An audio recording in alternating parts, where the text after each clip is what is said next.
على هذا النبي الكريم وعلى آله وصحبه ومن سار على نهجه واتبع سنته إلى يوم الدين. يا أيها الذين آمنوا اتقوا الله حق تقاته ولا تموتن إلا وأنتم مسلمون. رب اشرح لي صدري ويسر لي أمري واحلل عقدة من لساني يفقهوا قولي. Hadirin jamaah salat maghrib Masjid Al-Akbar, para pemirsa kajian malam ini dimanapun berada, begitu juga para pendengar suara Al-Akbar dimanapun juga berada. Kita masih dalam bab fadlu atau fadlil buka min khasyatillah wa syauqan ilaih, bab keutamaan menangis karena takut kepada Allah Subhanahu wa taala, sekaligus keutamaan rindu untuk berjumpa dengan Allah Subhanahu wa taala. Jemaah sekalian, al-buka min khasyatillah, menangis. Memang ini tidak semua kita bisa menangis. Menangis ini juga kadang-kadang merupakan karunia dari Allah Subhanahu wa taala. Sekaligus ini bukti bahwa kita ini takut kepada Allah dan rindu kepada Allah, berharap setarakus akan rahmatnya Allah Subhanahu wa taala. Oleh karenanya jemaah sekalian, para ulama kadang-kadang menyuruh kepada kita untuk, kalau keras hati kita, susah untuk bisa menangis, suruh latihan menangis. Ya, kalau tidak bisa menangis, paksa untuk menangis.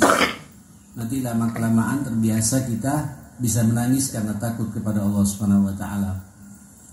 Berbahagialah kalau ada di antara jenengan ini yang kemudian punya sensitivitas. Ada beberapa orang yang mudah tersentuh. Tinggal kita sekarang arahkan saja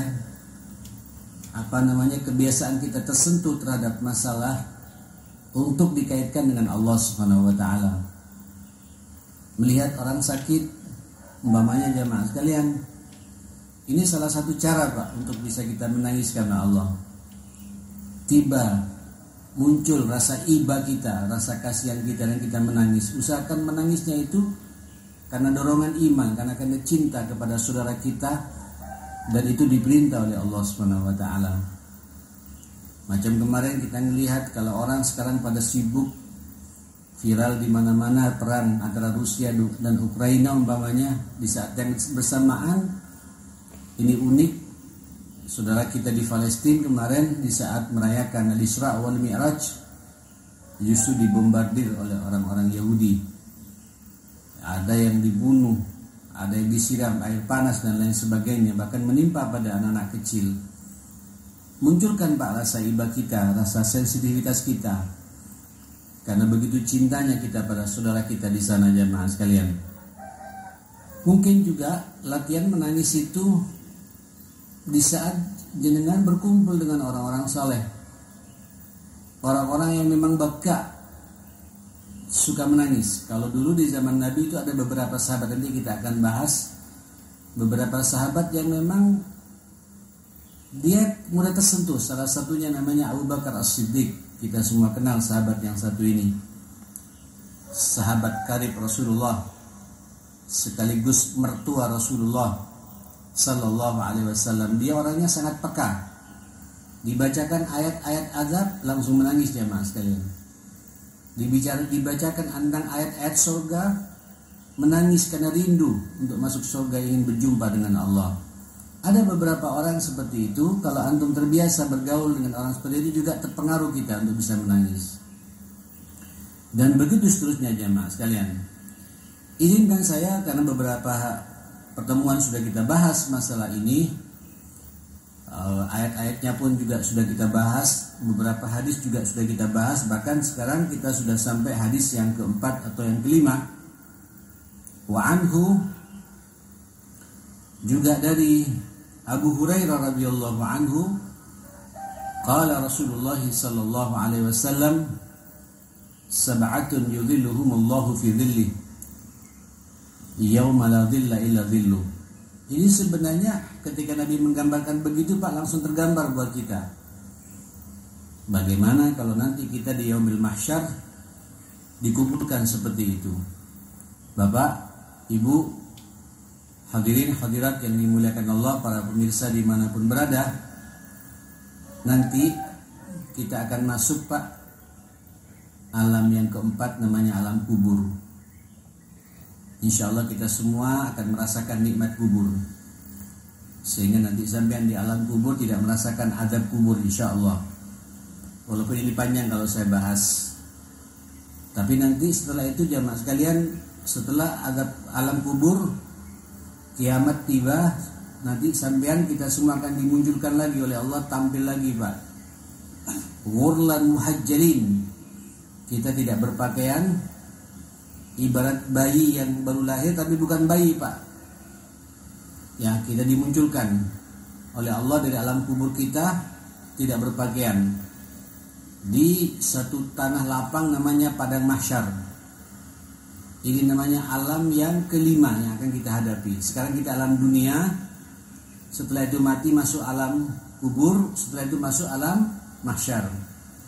Di alam mahsyar ini jamaah sekalian dikumpulkan manusia oleh Allah Subhanahu wa taala dari Adam alaihissalam sampai manusia terakhir Pak yang lahir di dunia ini.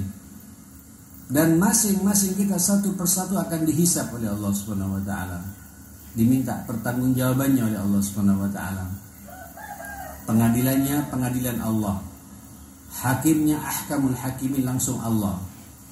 Bukan KPK Pak. Bukan pengadilan tinggi, pengadilan negeri, bukan. Ya, Allah langsung nanti. Dan masing-masing kita sudah punya catatan harian kita Pak, dari mulai lahir sampai kita meninggal dunia. Dan memang di dunia inilah jamaah sekalian kita disuruh beramal, disuruh memperbanyak amal saleh, sanggup kita menuju akhirat itu. In khairan fa khairun. InsyaAllah kalau kebaikan yang kita tanam, maka kebaikan pula akan kita rasakan nanti. Kita akan sama tersenyum, akan berjumpa dengan Allah Subhanahu wa taala. Wa in syarran, tapi kalau keburukan yang ditanam oleh manusia di dunia ini fasyar, maka keburukan pula akan dia raih.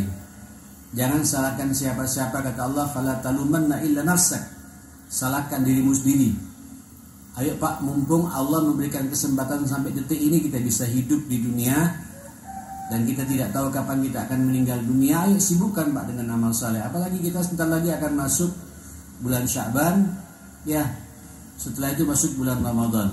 Mudah-mudahan panjang umur semua jemaah sekalian, dan Allah memberikan kesehatan yang prima kepada kita semua, sehingga masuk Ramadan semakin banyak bekal sanggup kita ke akhiratnya Allah Subhanahu wa taala. Saudara, di padang mahsyar itu Pak sudah kelihatan, sudah sangat kelihatan ke mana arah manusia itu setelah itu. Apakah ke neraka, apakah ke surga, atau ke neraka sebentar mampir tapi juga masuk surga, itu sudah kelihatan semua jamaah sekalian. Itu salah satunya riwayat Rasulullah sallallahu alaihi wasallam dalam hadis yang sahih, kelihatan dari jumlah volume keringat yang bercucuran pada masing-masing kita ini. Ada beberapa manusia yang keringatnya, peluhnya, keringatnya Pak, itu sampai di mata kaki. Jadi banjir keringat Pak. Sudah dikelompok-kelompokkan oleh Allah Subhanahu wa taala pada waktu itu manusia, jemaah sekalian. Ini kata para ulama, itulah potret manusia yang di dunia suka melaksanakan dosa-dosa kecil, tapi dia tidak bertobat kepada Allah Subhanahu wa taala dan menikmati sampai akhir hayatnya seperti itu. Dia tidak syirik Pak, tapi penikmat dosa-dosa kecil, naudzubillah, tapi tidak tobat kepada Allah Subhanahu wa taala. Terus meningkat lagi Pak, di kelompok satu kelompok lagi ada yang keringatnya sampai di lutut jamaah sekalian. Lutut Pak, saya tidak bisa bayangkan bagaimana keringat sampai di lutut. Peluhnya sampai di lututnya jamaah sekalian. Ini berarti dosanya sudah lebih besar lagi jamaah sekalian. Sampai ada yang di perutnya Pak, dikelompokkan lagi, keringatnya sampai di perutnya, sampai di dadanya, sampai ke hidungnya. Bahkan ada manusia yang tenggelam Pak. dengan peluh dan keringatnya. Kalau yang tenggelam itulah orang-orang musyrik, orang-orang Yahudi, Nasrani yang menyekutukan Allah Subhanahu wa taala, yang keluar dari fitrahnya untuk mengakui keberadaan Allah Subhanahu wa taala, masuk di neraka khalidina fiha, kekal di dalamnya. Itu sudah dipertunjukkan Pak di padang mahsyar seperti itu. Nah, di antara kelompok-kelompok itu, subhanallah, nanti ada Pak beberapa orang yang akan mendapatkan sab'atun yuzilluhumullah. 7 kelompok manusia.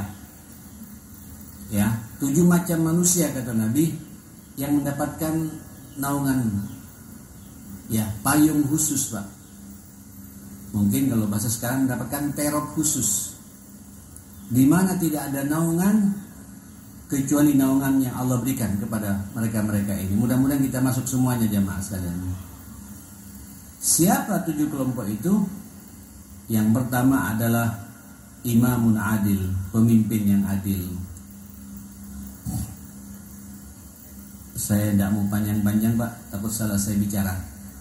Ya, mudah-mudahan kita berdoa saja para pemimpin-pemimpin kita di atas ridhonya Allah bisa menjalankan amanah kenegaraan ini, bangsa ini, nuntun kita semua yang diberkati oleh Allah, ya, yang tidak kemudian membuat sengsaranya umat yang dipimpin. Sebab kalau pemimpin salah Pak, dampaknya kepada umat, ya, kepada kita semua. Yang kita doakan saja ya, dengan penuh optimisme, mudah-mudahan para pemimpin-pemimpin kita, pemimpin-pemimpin yang mendapatkan hidayah dari Allah Subhanahu wa taala, di atas aturan Allah Subhanahu wa taala, menjaga betul nilai-nilai kemanusiaan dalam berbangsa dan bernegara ini, insyaallah. Itu saja Pak yang ingin saya sampaikan. Sebab kalau tidak diletakkan pada posisi pertama oleh Nabi ini, imamun adilun, pemimpin yang adil. Sebab kalau pemimpin yang adil Pak, ini bangsa terasa enak semuanya jamaah sekalian. Ya, seperti itu. Nah, yang kedua siapa? Syabun nasya'a fi ibadatillah, pemuda yang masa mudanya sampai sebelum dia tua itu semangat beribadah kepada Allah Subhanahu wa taala. Cuma sayang ya, ini di Masjid Al-Akbar pemudanya sedikit nih Pak, banyak yang tua yang hadir sekarang nih Pak. Ini pemuda-pemuda, monggo Pak, ajak pula anak-anak sampean ya, biar nanti mendapatkan tribun khusus. Insya Allah kalau kita sebagai orang tua Pak sukses mengawal anak-anak muda kita menjadi anak-anak yang baik, sampean pasti masuk pada kelompok ini ma'asyar muslimin. Karena kitalah orang tua yang kemudian menata mereka menjadi pemuda yang semangat hidupnya, semangat beribadah kepada Allah Subhanahu wa taala. Ya, walaupun mohon maaf, sekali lagi mohon maaf ya, kalau kita ngelihat anak-anak muda kita sekarang, kita rasanya ngelus dada juga Pak ya. Cukup banyak masalah pertengkaran di antara mereka. Ya, jangan kita sebagai orang tua juga punya andil. Karena kita mereka terbiasa ya bermaksiat kepada Allah dan kita mendiamkan, jemaah sekalian. Hati-hati Pak. Nah, salah satu nanti akan mendapatkan naungan di mana tidak ada naungan kecuali naungannya Allah. Itulah pemuda-pemuda yang di masa mudanya itu sampai dia tua rajin beribadah kepada Allah. Nasya, hidupnya itu fi ibadatillah, beribadah kepada Allah Subhanahu wa taala. Oke. Yang kedua siapa jemaah sekalian? Rajulun, Allahu akbar, qalbuhu mu'allaqun bil masajid. Mudah-mudahan kita masuk di sini, Pak. Seseorang yang hatinya terpaut dengan masjid, senang memakmurkan masjid, senang salat berjamaah di masjid, senang dengarkan pengajian di masjid, macam kita insyaallah jamaah sekalian. Kalau sampean semua istiqomah, ya mudah-mudahan kita termasuk orang Pak yang memakmurkan masjid.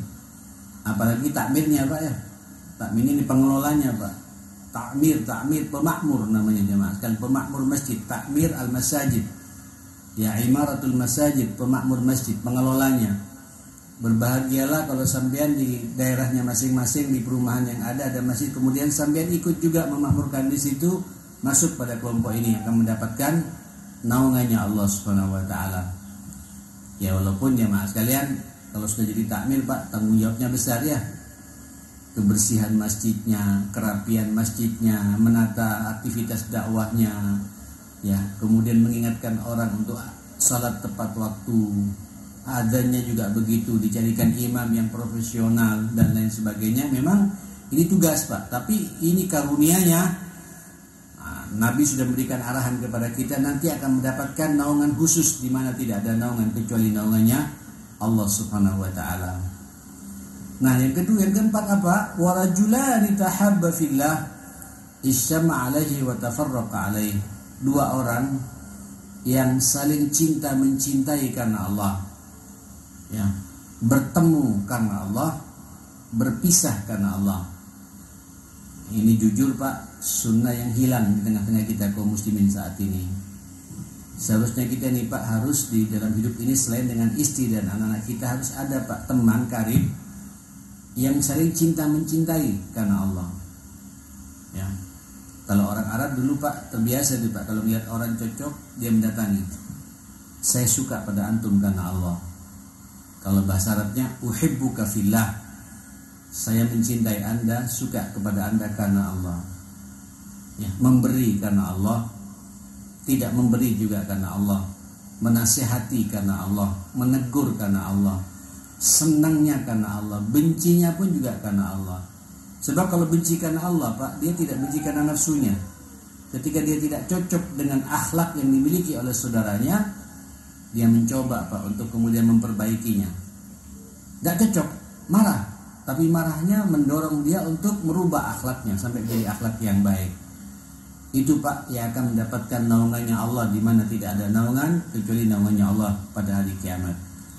Kemudian berikutnya jamaah sekalian, rajulun, masya Allah, tasaddaqa bi sadaqatin fa akhfaha.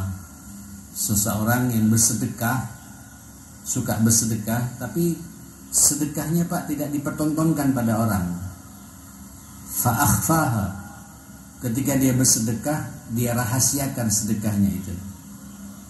Begitu rahasianya, hatta la ta'lama shimaluhu ma sana'at yaminu.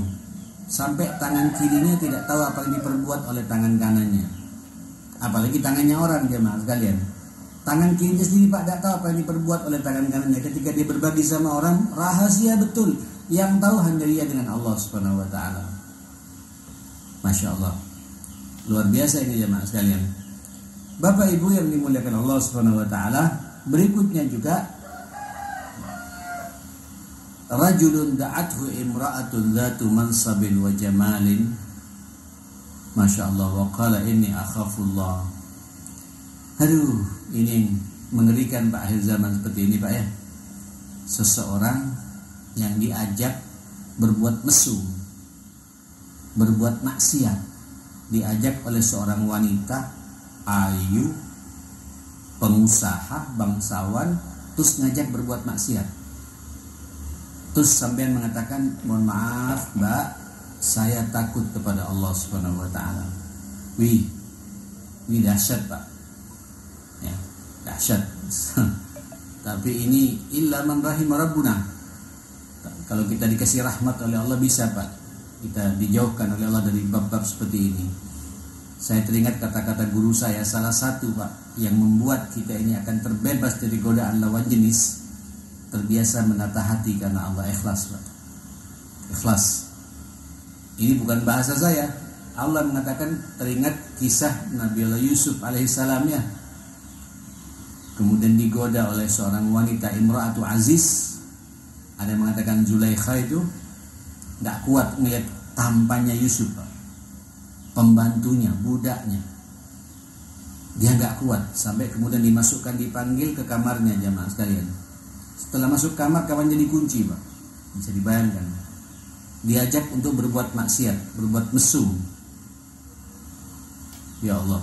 Sampai kata dalam Al-Quran, laqad hammat bihi wa hamma biha. Itu sang perempuan Imra'atu Aziz ini, Pak, hammat bihi.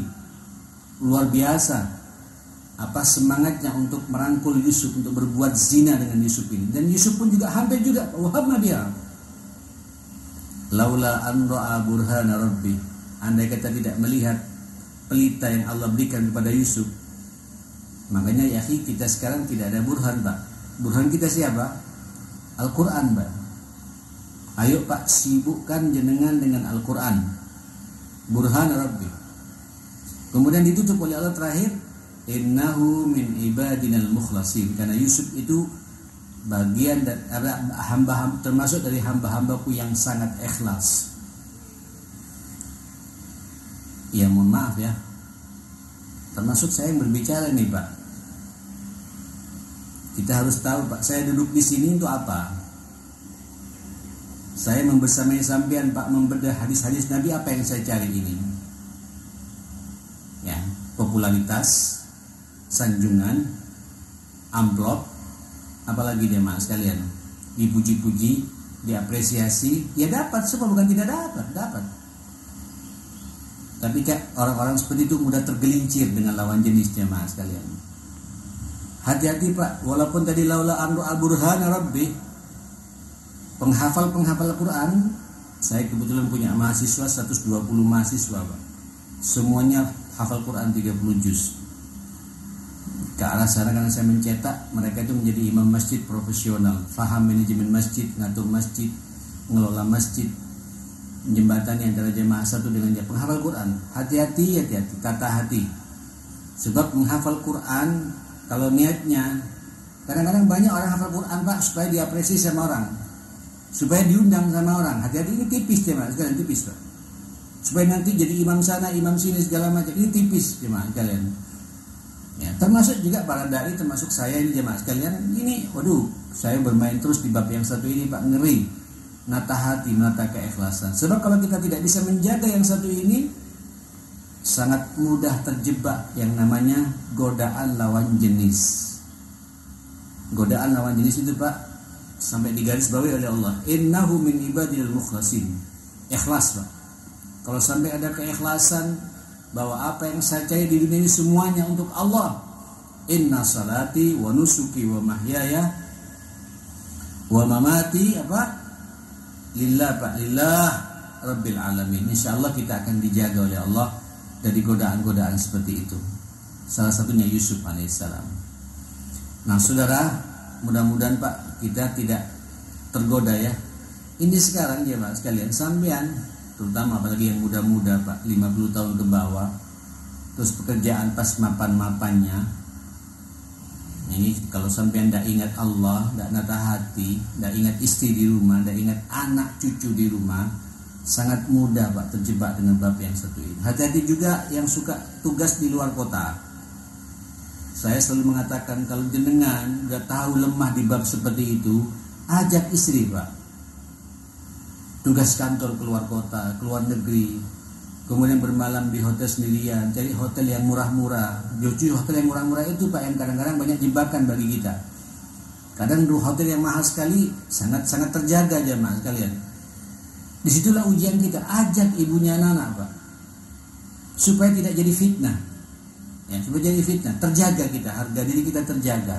Kalau udah masuk di bab seperti ini zina, na'udzubillah Pak. Ini zina ya akhil karim, ya Allah.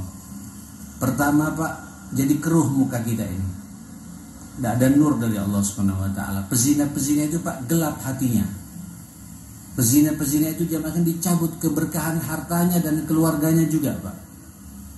Pezina-pezina itu Pak kasar kalau dia berbicara sama orang lain. Pezina-pezina itu jamaah sekalian telah merusak tatanan keluarganya Pak. Nauzubillah, mudah-mudahan kita dijauhkan. Andai kata terjadi di antara kita pernah seperti itu Pak, ini mumpung kita berada di bulan akhir bulan Rajab, sebentar lagi kita akan masuk Sya'ban, dari Ramadan. Ayo Pak, akui dosa besar yang sangat besar seperti itu jamaah sekalian. Ini Pak pengganjal kita di bab tidak diterimanya doa kita oleh Allah Subhanahu wa taala jemaah sekalian. Termasuk orang-orang seperti itu tidak akan mendapatkan naungan dari Allah kalau dia tidak bertobat taubatan nasuha. Nah, yang terakhir apa? Terkait dengan bab yang kita bahas malam ini. Rajulun, kata Nabi sallallahu alaihi wasallam, dzakarallaha khaliyah fafadat ainah. Nah, ini nomor 7-nya Pak ya. Itulah seseorang yang suka zikir kepada Allah tapi khaliyah. Apa khaliyah Pak? Di tempat yang sepi. tidak ada yang melihat. Terus dia teringat dengan dosa-dosa masa lalunya. Ketika SMP dulu, ketika SMA dulu, ketika di perguruan tinggi dulu, ketika di kantor jaya-jayanya, korupsi sana, korupsi nggak ada yang tahu. Terus sampean sadar, Pak. Terus menangis, bercucuran air mata kita, teringat akan dosa-dosa masa lalu. Itu tangisan itu, Pak, satu tetes air mata itu, Pak, bisa mematikan jilatan api neraka, ma'asyar muslimin. Betul itu jamaah sekalian. Ayo Pak, latihan di bab-bab seperti itu ya. Ya, kalau bisa Pak, kalau sampean juga melihat anak susah diatur, nangis sama Allah Ta'ala, Pak. Jadikan sebagai sarana untuk kita bisa berkomunikasi dengan menangis kepada Allah Subhanahu wa Ta'ala. Anakku ya Allah. Kami mengakui kelemahan kami ya Allah. Inilah kegagalan kami sebagai orang tua ya Allah. Kami tidak bisa membimbing mereka ke jalan yang Kau ridai ya Allah. Tangis ya Allah Subhanahu wa Ta'ala. Insya Allah sampean dijaga oleh Allah. Tangisan seperti itu jemaah kalian akan mendapatkan apa? Naungan khusus nanti pada hari kiamat, di mana tidak ada naungan kecuali naungannya Allah Subhanahu wa Ta'ala. Baik, terakhir Pak, saya masuk hadis yang kelima, walaupun nanti masih ada lagi berikutnya ya. Abdullah bin Shuhair radhiyallahu anhu qala ataitu Rasulullah wa yusalli wa li jawfihi azirun ka aziril mirjal minal buka. Ya Allah. Ya memang Nabi Pak ya. Nabi itu gimana nggak akan nangis? Sampai tiap hari Nabi nangis katanya jemaah sekalian. Karena pada Isra dan Mi'raj itu Pak dipertontonkan penghuni-penghuni neraka itu. Makanya dalam riwayat, kalau kau melihat, kalau kau tahu apa yang aku tahu, kalau kau merasakan apa yang aku rasakan, kata Nabi, engkau tidak akan banyak tertawa, tapi nangisnya yang paling banyak, kata Nabi. Dan kadang-kadang Nabi jemaah kalian itu gak bisa Pak menahan tangisannya, kelihatan oleh para sahabat kita. Pas lagi salat itu sampai, mohon maaf jemaah sekalian, bunyi dadanya Pak, deburan dada di dadanya itu kelihatan Pak. Azir mirjan gitu, menggelegar. Terus segugukan Nabi jemaah ketika salat itu jemaah. Minal buka, karena menangis, punya perasaan takut kepada Gusti Allah Subhanahu wa Ta'ala. Yang dimuliakan Allah Subhanahu wa Ta'ala, kita Pak insyaallah sebentar lagi akan masuk bulan Ramadan ya. Bulan Ramadan. Ya, kita semua tahu Ramadan itu adalah bulan pengampunan dosa. Saya kok tidak yakin Pak, saya sampai akan bisa khusyuk merasakan nikmatnya munajat, mengakui dosa di bulan Ramadan kalau di hari-hari seperti ini sampai tidak latihan. Saya berharap mumpung sebentar lagi kita masuk bulan Sya'ban, justru di bulan Sya'ban ini Pak, Nabi meningkatkan amal salehnya sebagai pemanasan menghadapi Ramadan. Bahkan kata Aisyah, tidak pernah aku lihat Nabi berpuasa hampir 1 bulan penuh setelah Ramadan kecuali pada bulan Sya'ban ini. Perbanyak Pak puasa sunnah ya, dan nikmati puasa sunnahnya Pak. Ketika sampean lapar nanti jam 11, jam 12, ya opo saudaraku yang sedang jihad di Palestina, yang sedang jihad di Somal Pak ya, dalam kondisi panas, tidak ada makanan, mereka juga lapar sebagaimana kami lapar. Akan muncul rasa menangis karena takut kepada Allah Subhanahu wa Ta'ala. Termasuk juga Pak, ayo salat malam, karena nanti di bulan Ramadan ada salat tarawih ya. Ya, bahkan di Al-Akbar sini salat tarawihnya ada 23 rakaat. Sampai tidak akan bisa tuntas setiap malam, bisa menyelesaikan dengan sempurna kalau hari-hari seperti ini, malam-malam seperti ini kita tidak pernah latihan salat malam. Ayo Pak, nikmati salat malam kita. Ya, tidak bisa 11 rakaat, 23 tidak apa-apa Pak. Coba dulu dengan 3 rakaat. Ya. 2 rakaat tahajudnya, 1 rakaat witir, setelah itu tambah lagi 4 rakaat, 1 witir, 5 rakaat, 6 rakaat, terus sampai kemudian sempurna. Kalau bisa 23 rakaat dan tidak jadi masalah, silakan. Sebagai pemanasan, sebagai bentuk rasa rindu kita kepada Allah Subhanahu wa Ta'ala. Saya pikir cukup ya, kita berdiskusi sebentar, masih ada waktu, mudah-mudahan ada manfaatnya untuk kita semua. Insyaallah pekan depan kita sambung lagi Pak. Saya lanjutkan pada hadis nomor 7-nya insyaallah, atau nomor 6 dan 7-nya insyaallah. Barakallahu fikum. Wa sallallahu ala sayyidina Muhammadin wa ala alihi wa sahbihi wa sallama tasliman katsira. Allahumma arhamna bil Qur'an wa fadna wa akrimna wahdina wasaddid lana washfi lana bil Qur'an bi rahmatika ya akramal akramin. Rabbana hab lana min azwajina wa dhurriyyatina qurrata a'yun waj'alna lil muttaqina imama. Allahumma barik lana fi hadhil ayyam wa sya'ban wa ballighna ramadan innaka ala kulli syai'in qadir. Wa sallallahu ala Muhammadin wa alihi wa sahbihi wasallam. Alhamdulillahi rabbil alamin. Monggo kalau ada yang ditanyakan. Kami persilakan, masih ada waktu sekitar 7 menit untuk bertanya. Iya mau.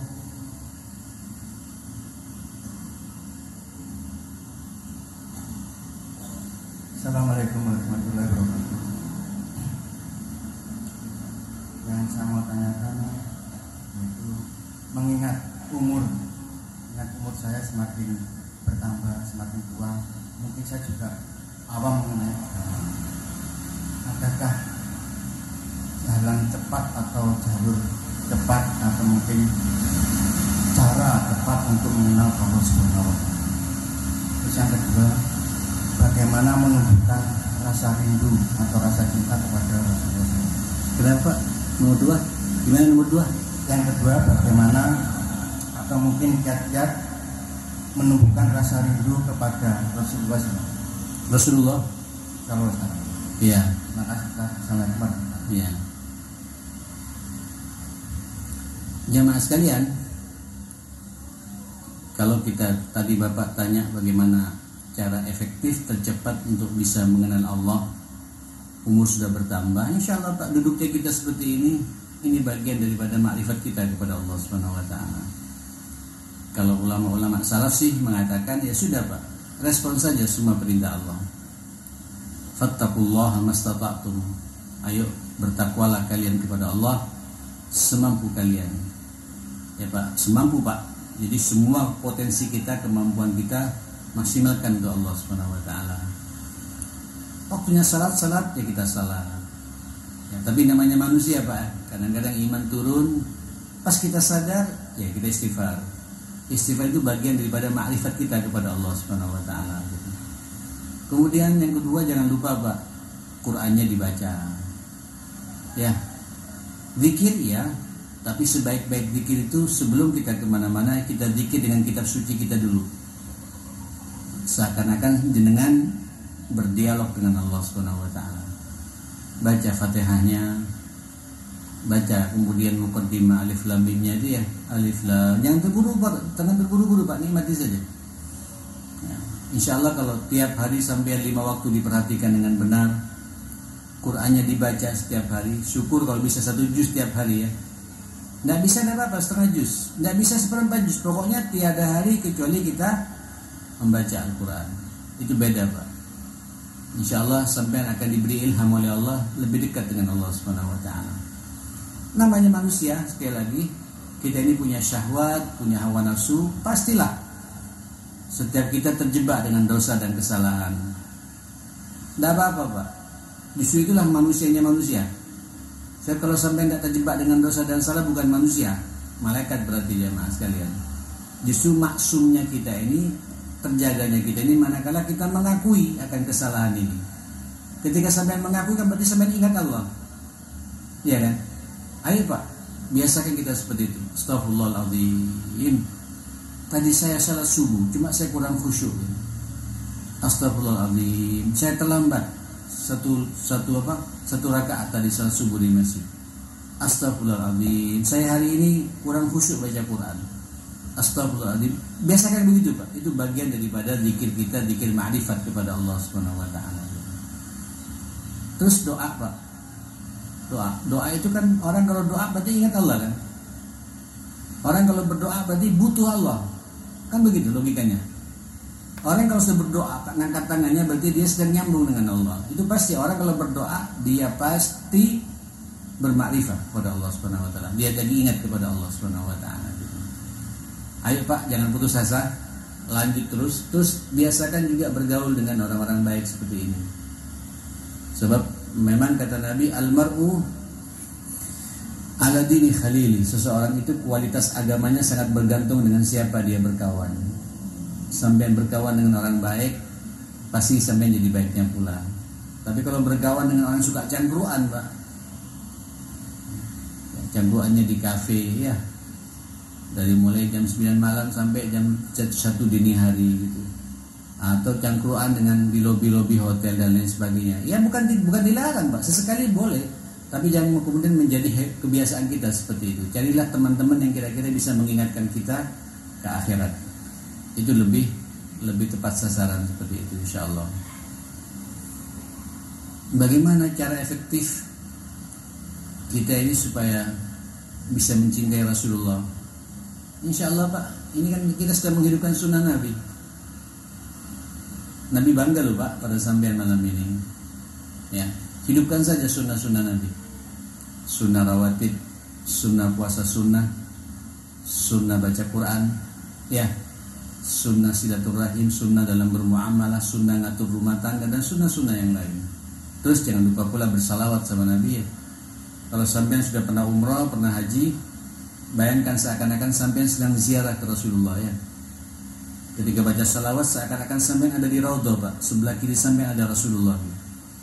Allahumma salli ala Muhammad wa ala ali Muhammad. Insyaallah sampean nanti dicari oleh Rasulullah mendapatkan syafaat Nabi sallallahu alaihi wasallam. Habis ya waktunya ya. Baik, barakallahu fikum. Subhanakallahumma bihamdika asyhadu an la ilaha illa anta astaghfiruka wa atubu ilaik. Saya mohon maaf semuanya. Assalamualaikum warahmatullahi wabarakatuh.